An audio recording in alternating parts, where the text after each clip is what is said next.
Invesco Developing Markets Fund, one of the biggest shareholders of Zee Entertainment Enterprises Ltd, that holds around 18% equity stake in the company, today released a letter for Zee shareholders saying that there is an urgent need to strengthen independence at Zee board, given that there is prolonged underperformance and governance and leadership failures.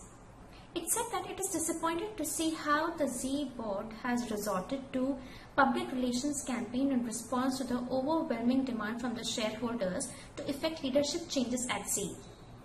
Remember, Invesco back in September had demanded for an extraordinary general meeting to be held and to remove the present MD and CEO Punit Goenka from Zee board along with two other Zee directors. But soon after that, Zee and Sony announced their proposed merger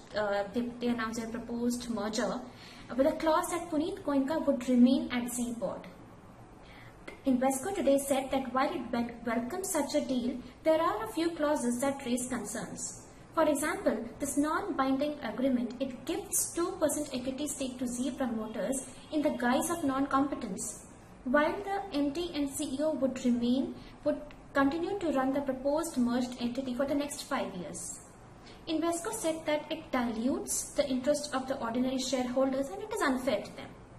Secondly, the deal also says that the Zee promoters, they have the right to raise their equity stake from the present 4% to 20%, but how they will do it, that's not also clear.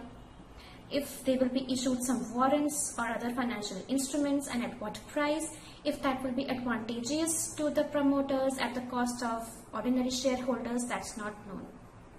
Invesco said that it all points out, including the timing of the deal, that Zee is trying to camouflage from the important matters, that it is trying to distract attention away from the important matters. It said that it will continue to stand on its point. It will continue to demand for an extraordinary general meeting to be held, for Punit Goenka to be removed, and 6 new independent directors to be constituted on the board. The newly constituted board could appoint an interim CEO for Zee. It could be from within the Zee family, or they could continue their parallel search from outside the media industry. But it said that it will continue to oppose any such deal structure that will happen, that will unfairly reward the select shareholders at the cost of ordinary shareholders.